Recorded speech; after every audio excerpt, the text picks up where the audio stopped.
Okay, welcome everyone. Thank you for joining us for our first Fellowship Friday of the fall. A lot of alliteration there. Today we are going to talk about ChatGPT and throughout the fall as well, how ChatGPT and other generative AI sources can either help or hinder our work in the fellowships world. So thank you again for joining us. I'm also here with my colleague, Mitch Habza. Mitch, do you want to give a little intro? Yeah.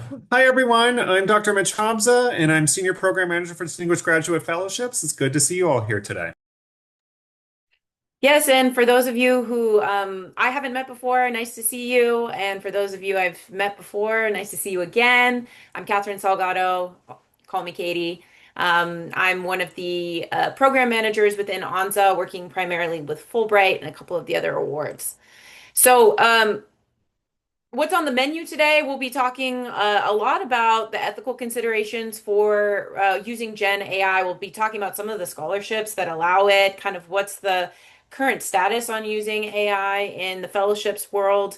But we have a lot of other programming throughout the course of the month. So if you have this spot open on Fridays, please feel free to join us. Invite anyone else who is interested in this kind of stuff. We like doing these kinds of educational programming and kind of topical issues that might be in the world of fellowships to keep you guys updated on all of the things that you need to know as you go through fellowships as well. So we have brainstorming your personal statement with AI next week. After that, we'll have organize your thoughts with bots, thinking about how you can do the brainstorming activities, different prompts that you can give that might be generative as you're thinking through initial drafts, ways in which to prompt AI to edit smarter, not harder. And then, of course, we talk a little bit about how you might use AI in things like interview prep as well.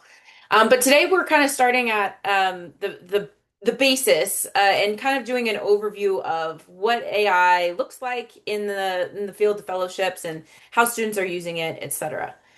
So one thing we would like to know is pretty basic to start off, right? How often do you turn for AI for writing support? So feel free to throw it in the chat as well. A, frequently, B, occasionally, C, never.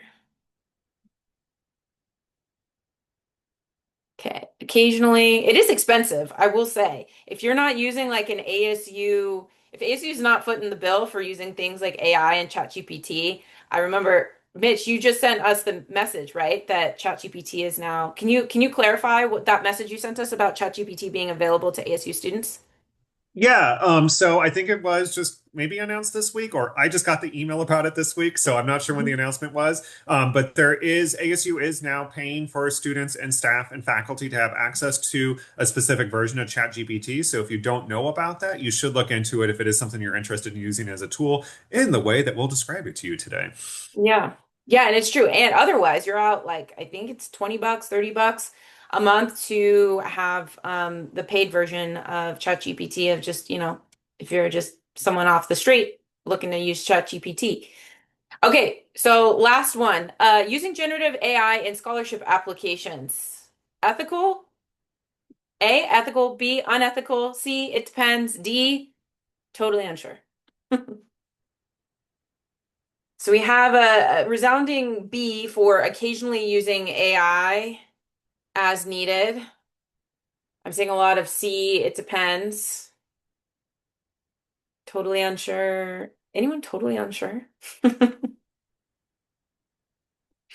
Love that. Okay.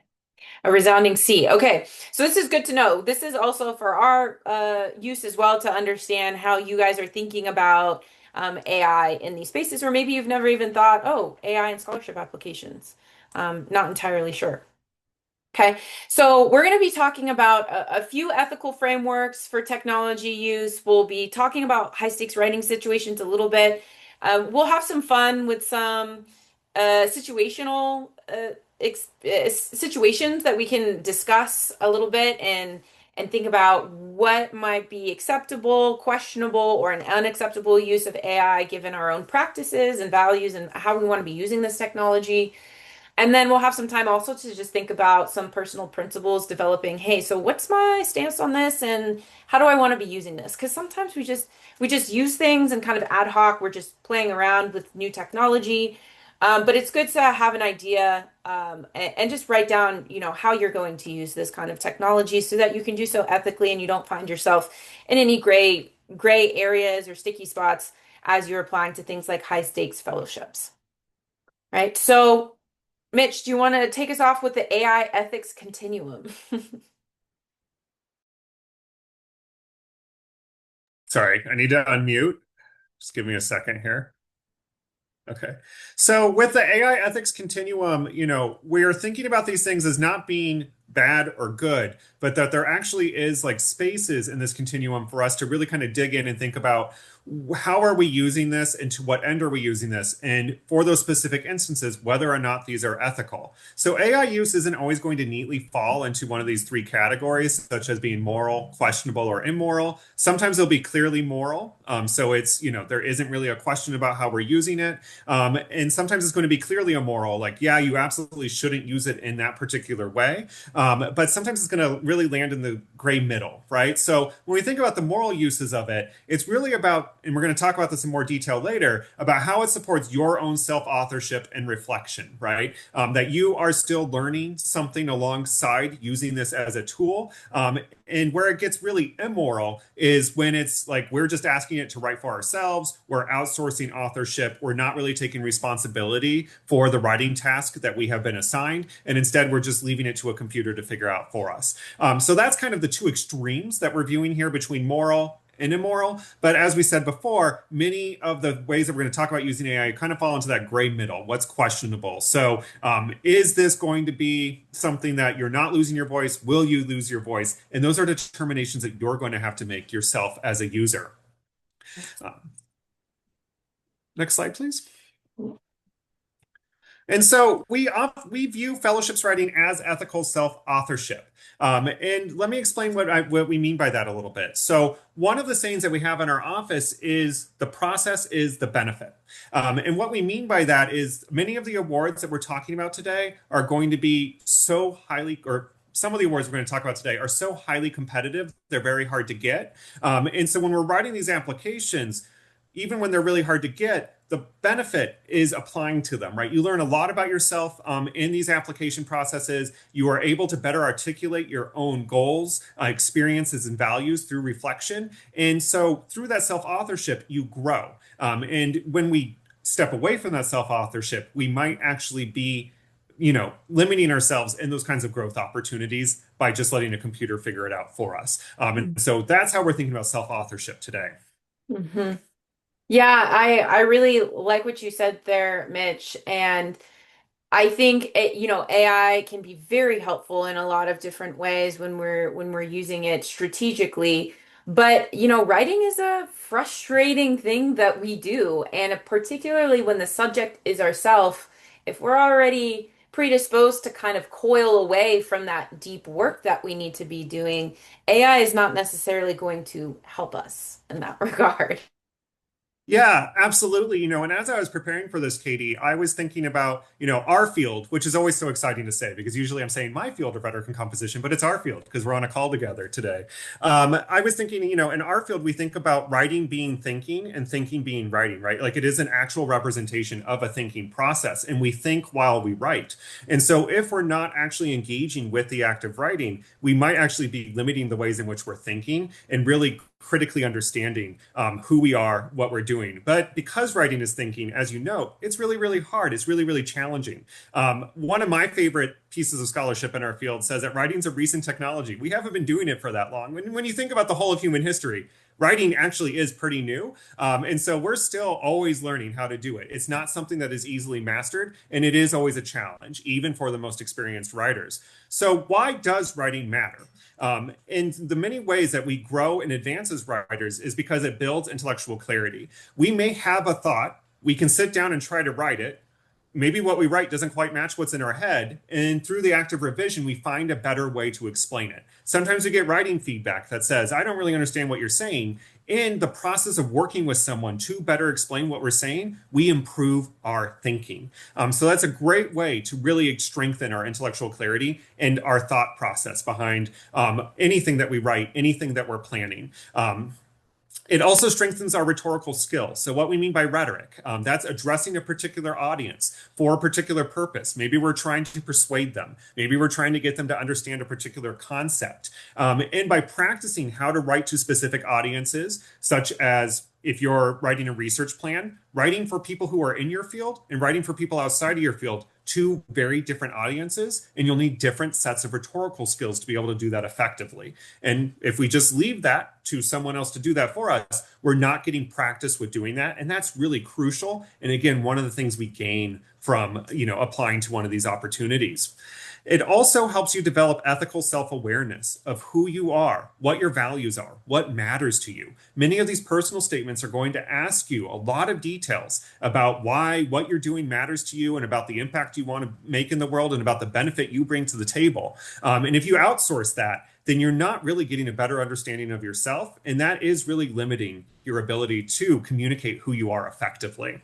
And finally, working on your own writing helps foster your confidence and agency. It helps you have a better sense of who you are as a writer, who you are as a person, and you will gain more confidence on the writing process as you're getting positive feedback, as you're seeing the changes that you're making be more effective with the audiences that you're writing to. Yeah, I think that's a great point. And honestly, I mean, I'm a fan of AI. I think it can be very useful. Where I see it being tricky is when it starts to take the place of your human network, right? Your connections. Mhm. I find that strong writers are not people who are necessarily gifted and can just sit down and write a masterpiece in the first draft, which never happens. I know Dr. Hobbs has how much is it? $1,000 or something. Oh yeah, the Mitch Hamza Fellowship. If you stupefy me with a perfect first draft, I'll give you $1,000 out of my savings account. It hasn't happened yet. Yeah. Right. And that's kind of the joke, right? All first drafts are works in progress, right? And so we often need to think about our community of writing support. AI is certainly an aspect of that, but it can't fully replace humans who are reading and talking through things with you. So just something to keep in mind if you are taking inventory of like, hey, who is in my corner in terms of writing support? Who reads my work? Who's someone who I really trust? Obviously, ONSA, we are here for your fellowship applications. But maybe you also have a professor, maybe you have a writing group of your colleagues, of your peers who you can send stuff to. Strongly recommend you take inventory of who you have in your corner because then, it's less high stakes. There's not much on AI when you have a really, really strong group. And then you can leave AI to do some of the more technical stuff that can help ease some of the burdens that are a little bit lower stakes. Let's put it that way. It's not necessarily about talking about what you want to do for the rest of your life, right? So there's some evolving AI policies as of right now, as of today. There's a few scholarships that completely prohibit or restrict AI use. Marshall and Rhodes are some of the first ones that come to mind. Marshall and Rhodes are competitive postgraduate fellowships to study in the UK, right? They also have really strict use. This is not surprising because they also have very strict rules on receiving advice from human advisors as well. They have like a whole thing that you sign saying, hey, no one has looked or given me advice at my personal statement for this reason. Okay, so that's not entirely surprising that they would also prohibit AI use. In terms of no guidance, they say, hey, this is the honor system. We're going to assume that you are representing yourself truthfully and accurately. Fulbright U.S. student program, the Udall scholarship, and Boren scholarship. Those actually are all, well, Boren and Fulbright are State Department, Boren is DOD, Department of Defense. No, which one? I forget which one, but both are like government sponsored programs, right? So they're kind of on the honor system in terms of that. More balanced guidelines for things like the Goldwater Scholarship, that's a competitive STEM research award. They permit responsible, ethical AI use, right? Broadly defined, I suppose. Definitely the no-go zone is prohibiting fabrication, falsification, or plagiarism, right? I mean, especially when it comes to research things, and you're using Gen AI, you have to be super, super careful with things like citations. There's a lot of times where citations might be pulled, and it's only one of the authors of a multi-author string. It may reference something in an inline citation, but pull the wrong actual author citation string, or if an author has a lot of different citations, it might pull the wrong one, right? And so Goldwater does want to know if you've used it, that, please disclose it. This is something interesting and ever evolving, right? It's kind of like calculators, right? Before everyone was like, how are you ever going to do math on your own if you use a calculator? And so some people see AI as something like that, where, we'll use it. Do we need to disclose whether we used a calculator or not? I don't know. But this is something that's ever evolving. So you may find in some scholarship applications disclosure for that. And that even can be kind of tricky if you're like, I only used it one time. Do I talk about it? Right?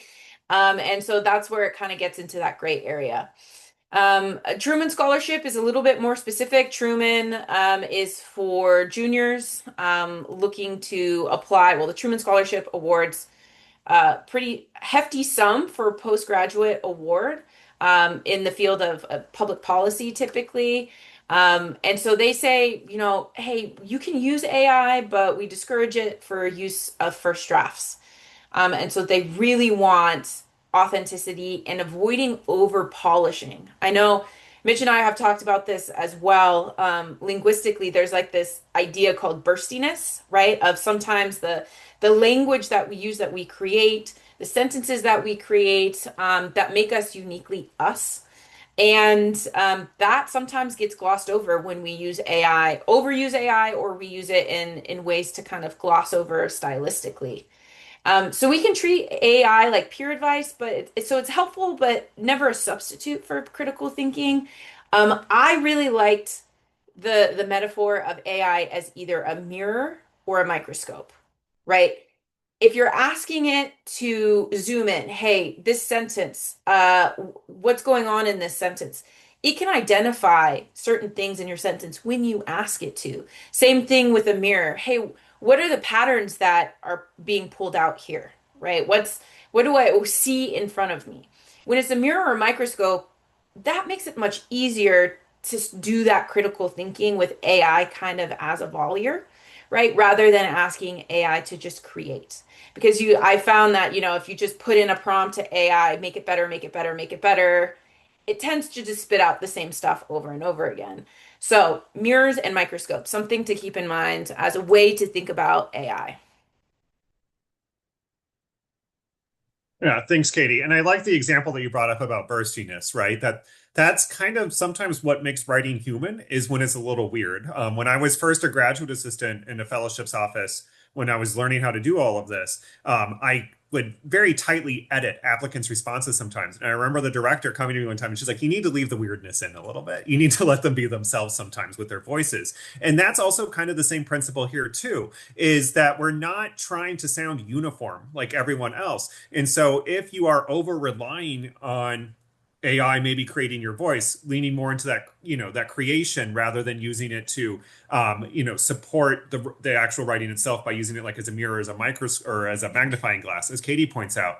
If we're over relying on that, then, we're probably might be losing that authorship, that voice. What makes you authentic as someone? And so that's kind of the guiding question that we're presenting to you today. We're not really going to say, don't do this, do this. We're instead saying that you should use this kind of question, am I still the author, as kind of your guiding compass here. That this is something that maybe you want to point to as your true north of whether, if you're concerned about ethical AI usage in writing, I think whether or not you are the author is a pretty good guideline about whether it's ethical or not. And so, no matter the award, no matter the context, we see this as that as the guiding question. And so, if we go to the next slide, we'll see that we have the spectrum. So we're thinking about this as falling on a spectrum. So we're not just giving you again those yes or no answers, but helping you determine how something is ethical or not. So we think of this as kind of like a green, yellow, red system, similar to traffic lights. So green means that you're firmly in control. You're the author. So you can ask it to highlight redundant sentences. That's not asking it to write anything for you. That's not asking for it to produce anything for you. So that's probably a pretty all good. It's going to point certain things out that you've asked it to identify. You'll make the revisions yourself.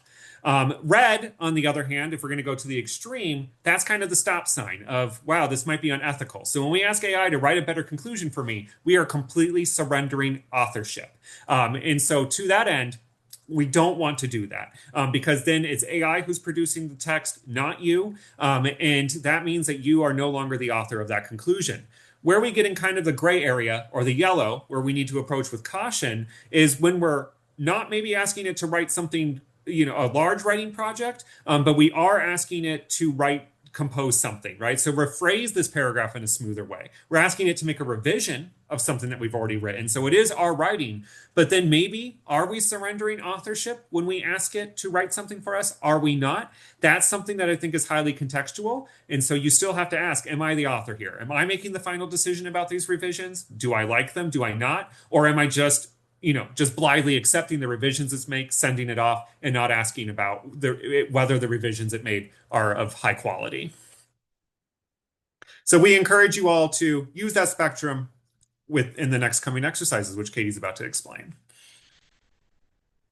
Okay, so this is the fun stuff. We just get to speculate wildly. Again, no right, wrong answer, but it's good to think about these things in practice and how they might come up for us. Okay, so we have a student here, Jordan, who has written 3 pages of rough, disorganized brainstorming about their leadership experiences.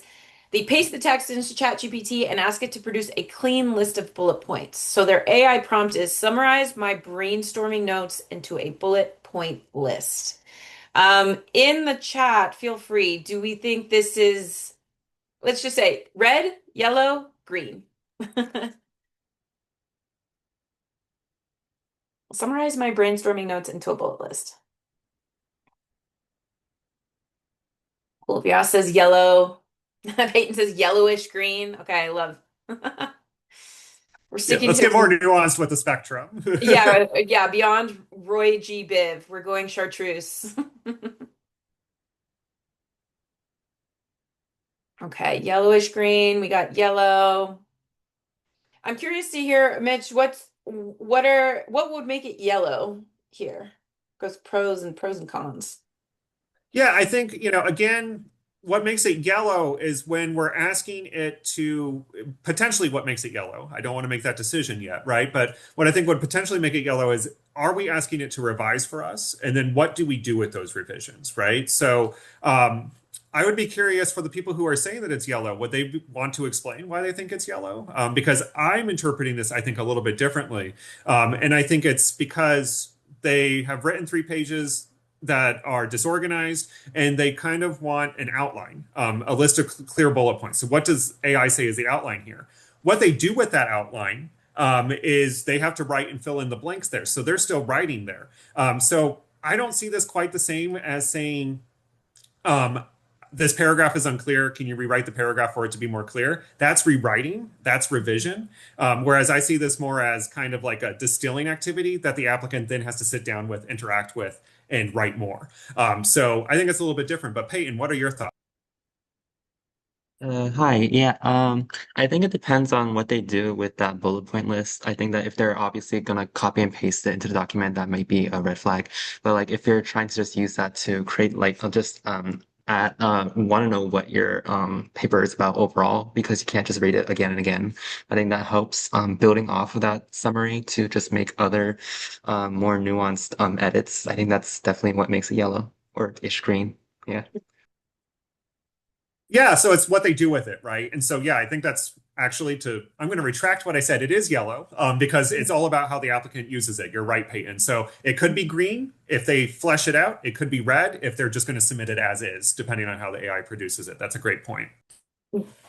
Yeah, and I'll just add on that the part that might make it red is if the AI drops any important ideas. So it's not automatic. Like we're also assuming that AI is actually pulling out all of the important ideas, but it may gloss over something just because of the way it's written, right? You may have something that sounds similar to something else, but you actually meant another thing. So, always good to just double check that work and make sure that it's exactly how you want it to be. Yeah. Okay. Example number two. So we have a student named Priya. Priya has a draft that is 600 words, but the word limit is 500. Instead of trimming herself, she pastes the whole essay into ChatGPT and asks to shorten it by 100 words. Their prompt was, please reduce this essay by 100 words while keeping the meaning intact. So what do we think? Red, yellow, green? Feel free to throw it in the chat.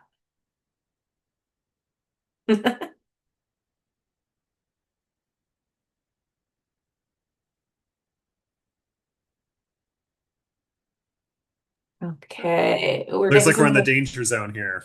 Yes. Okay. So anyone who threw it in the chat, anyone want to raise their hand or unmute and kind of say why they think it might be on the reddish hue side?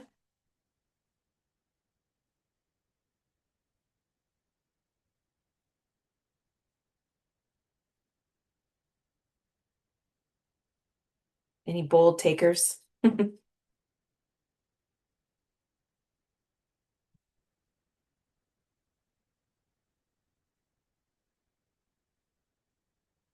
Mm. Yeah, that's a great point. AI might not know what to cut, or they might cut important things. Yeah.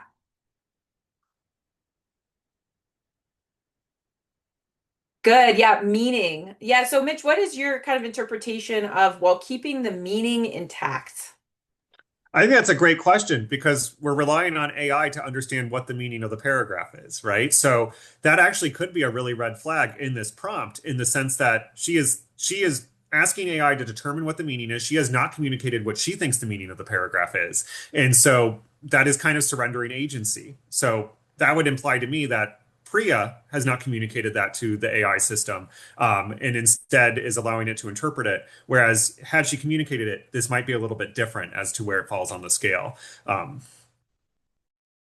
Yeah, and Evie also mentions AI will rewrite it so then you're not the author anymore. So yeah, that's very fair. It's like you're kind of surrendering the entire piece. There's one thing if you say, "Hey, there's this sentence is what are the options for reducing it by X amount of words," right? But to Peyton's point, you semi-surrender your work because AI could partially edit off important parts, potentially change the overall tone, structure, etc. So, yeah, it's tough when we use AI because we have to be really thoughtful about how we're prompting it.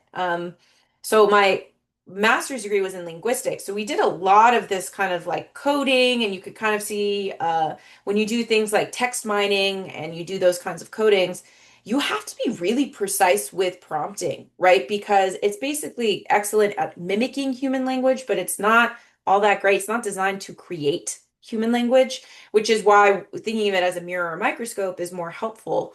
But if we give it something like meaning, which is highly interpretive, like that, it gets a little squishy, particularly for a machine that, works in code more than anything else.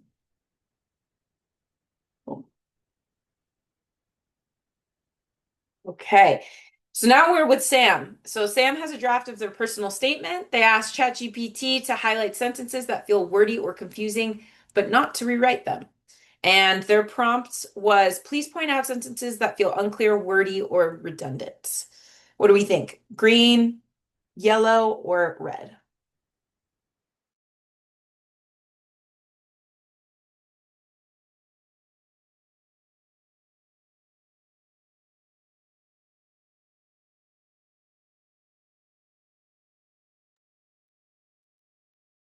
Yeah, it's coming up green. This says yellow. Maybe show an example of something you're uncomfortable about and explain why. Yeah, I like that. What are your thoughts, Mitch? yeah, I like that as a suggestion too, right? So even though it seems seemingly green, maybe there are still ways we could always improve on it too, right? So by giving it a little bit more direction, by giving it a more indication about what we don't like about the writing, gives it, we can again hyper focus that, that microscope, that mirror, so that we're really getting constructive feedback in using the system in a way that isn't completely rewriting our writing or allowing it to do work for us that maybe we need to be doing on our own to retain our agency and authorship. So I think that's a great suggestion. But overall, I agree. I think this one is much greener than the other two examples. Yeah, I think there's the part of the prompts, the one that says like redundancy, right? Redundancy, I feel like is a microscope type prompt. Hey, am I saying the same thing over and over again? If so, the part that again is maybe better off for a human reader would be something like confusing, right? Oh, I found this confusing because of why, right? Clarity. What about this sentence is confusing to a particular reader? That's where we're getting away from the technical, like the actual technical syntax of the language, and it's more into the interpretation. And for me, I don't know if I would leave questions of interpretation up to AI, but that's just me. So maybe also simplifying the prompts as well. Absolutely. And I think it all just comes down to how we use it afterwards, right? So once AI makes its suggestions, once it makes its rewrites or whatever it does, what we do with that afterwards also, I think, matters on the spectrum. So if we just blindly accept whatever it has suggested, whatever it's done, without critically looking at that and maybe doing a few more adjustments, then we might be falling more in yellow and red, even if it is a green light activity. Mm. Yeah, and technically, I mean, I guess if you're highlighting sentences, if it's revising these sentences, maybe it says highlight them, but maybe it offers a revision with that highlighting. Because oftentimes it's prompted, oh, would you like me to change this? Would you like me to do this? That would be a red zone because that's explicitly outsourcing authorship, and that's something that's like Marshall and Rhodes explicitly forbid, right? So you just got to be careful of that because it is a slippery slope.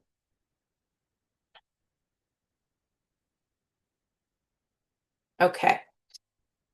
Um, So yeah, the green zone again, I think you guys have a pretty good sense here of self-authorship now, especially when it's talking about our own lived experiences, right? When it comes to actually sitting down and putting our pieces of our life together on paper, it is quite daunting, but at the same part, that is the best part. We don't get a lot of opportunities to do this in our life, particularly in our academic writing, which tends to be a little bit more academic, right? Even like my undergrad was in creative writing. And when I sat down to write my Fulbright, I felt a little bit out of my depth because it was a different genre. I was working with a word count. I was working to a very specific audience. There's all these other things that even though I did a lot of, let's say, a lot of writing, a lot of personal writing, it still wasn't the same.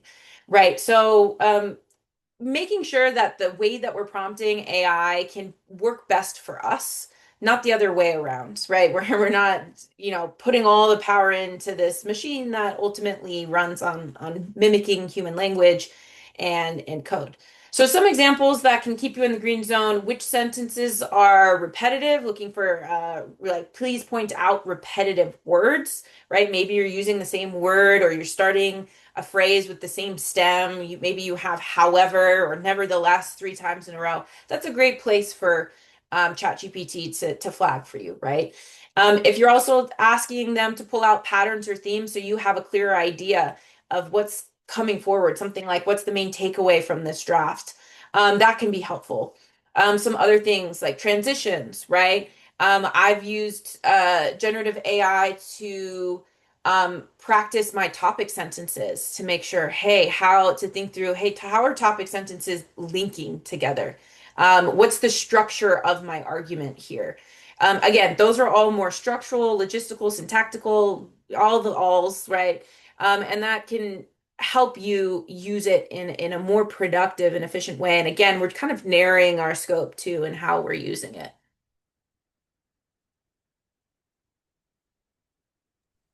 All right. With the yellow zone, we know that it's in the middle. It's kind of that gray area. But it is mostly going to be focused on maybe it's efficiency driven. We're just trying to get things done quickly. Trim 100 words out of this for me, and then maybe we go back and see if we liked what it trimmed out, right? That would put it in maybe the yellow zone, maybe the red, as we discussed earlier. But it's risky for authenticity, right? So it is getting more work done, but it also means, are we still being authentic? Are we still having authorship of this? It may be acceptable in some of the awards that we've talked about today. It may not be. And so it does require judgment and disclosure in that, do you understand what the changes it's making? Do they reflect the kind of changes you want to make? Is it introducing errors? Is it introducing content that isn't reflective of you? And removing that and making those kinds of decisions. So there is a level of discernment here when we're in the yellow zone that you have to be really careful about. And some of these awards that we're talking about today will ask for disclosure. How have you used this and to what extent?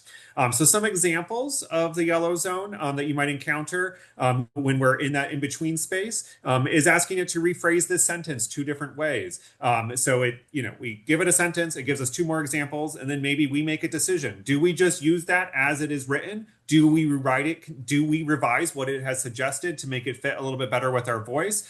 How we interact with that determines where this falls as whether it's ethical or not. Same thing with asking it to suggest an alternative structure for the draft. If we just blithely accept the structure it proposes, we don't think too critically about it, and maybe it doesn't fit in with our voice, with the other organizational structures of other paragraphs or other parts of the draft, that could cause issues.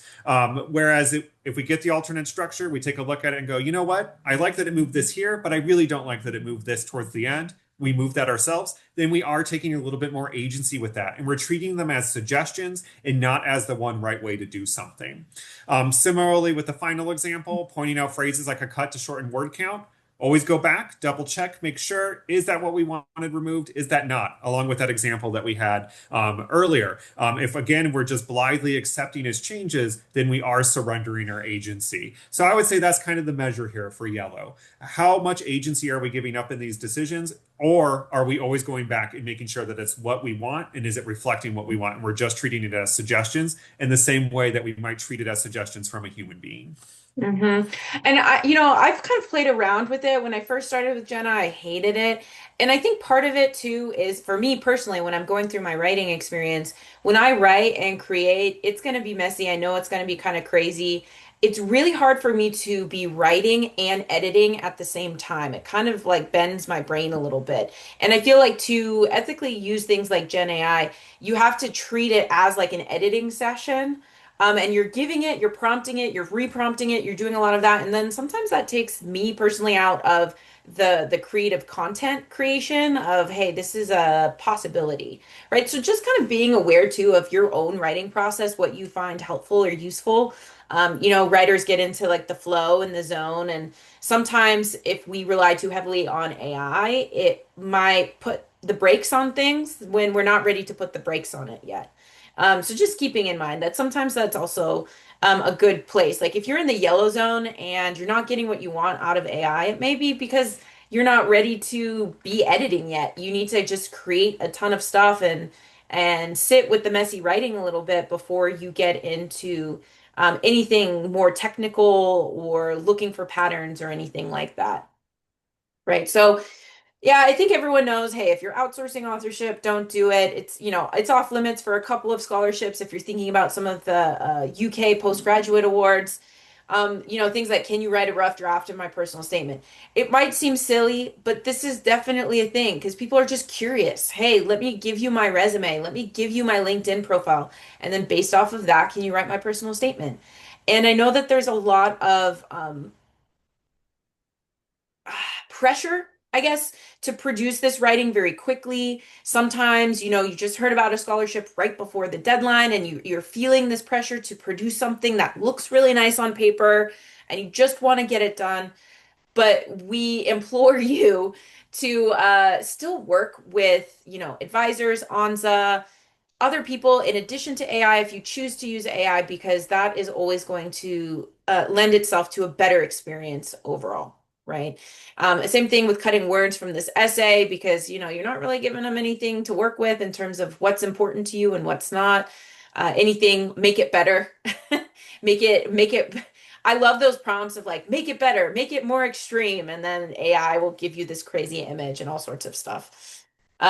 So just, yeah, keep that in mind. The red zone, it might feel a little obvious, but sometimes the pressures of life will get us into the red zone, or as Peyton likes to say, the orange zone, which is still too red for my liking. So just enough to be aware.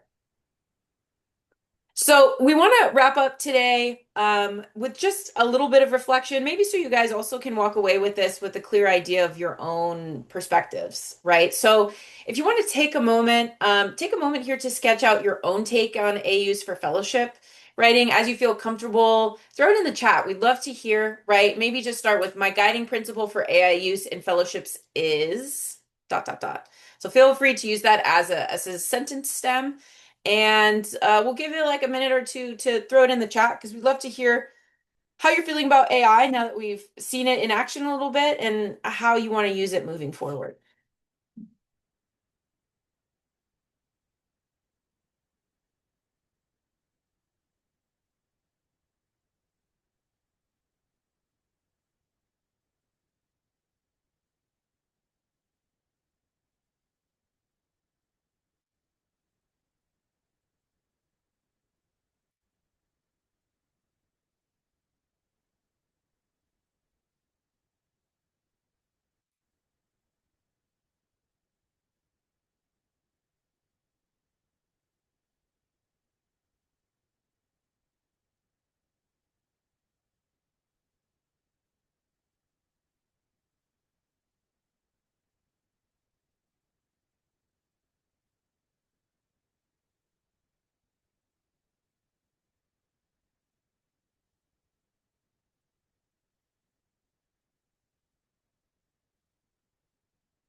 Okay, awesome.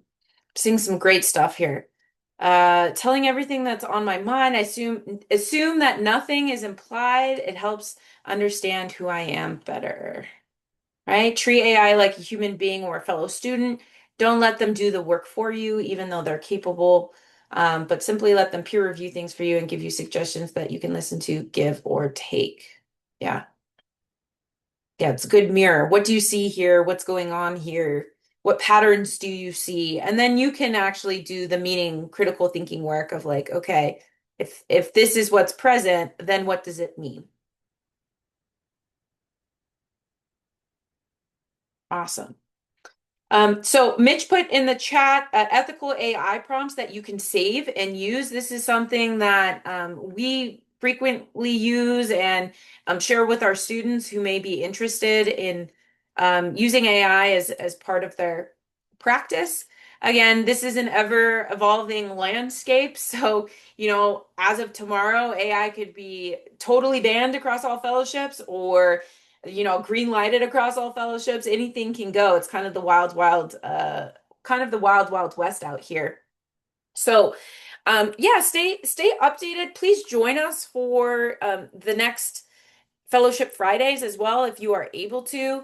We'll get into a little bit more on prompting, particularly for things like at the beginning brainstorming, how to use AI to find patterns, how to use AI and prompt it for things like interview advice for fellowships and beyond. So we got a lot of good stuff coming down the pipe for October. So hopefully you can join us and thank you all for joining us today as well. We had a blast speculating wildly on the use of AI. I mean, I know I did, but we appreciate you taking this time to, continuing education, staying up to date on all things AI and fellowships. It's good to be surrounded by people who are interested in these types of thing, and I will always be better for it, right? To take the time to understand the technology that we're using and to do so ethically. Mitch, any final words before we head out? No, I think just, you are the author. And I think that that really is like the best guideline to use. I think I've definitely rethought my position on a lot of this through working on this presentation. I hope you all learned something today. And I just think that that authorship is just a really good measure for thinking about how to use these tools effectively and ethically. Awesome. Well, thanks everyone. We hope you have a great rest of your lunch. If you have, oh, Peyton, did you have anything you wanted to mention or any questions? I mean, I just want to like say thank you. And also like in the past slide where it said like your progress is your outcome, I was really inspired by that because the entire week I just felt like a failure because I was behind all my schoolwork. But yeah, thanks for that. Yeah, it's hard work. We want to acknowledge that. Writing has always been difficult, but I think also we have to keep in mind it can also be extremely isolating as well. So even just getting together, writing groups. I'm in a couple of WhatsApp groups because I'm completing my PhD, so God knows that is a whole nother bag. A lot of writing and a lot of solo writing, and I don't think I would be able to do it with just AI as my buddy. I think I would go crazy.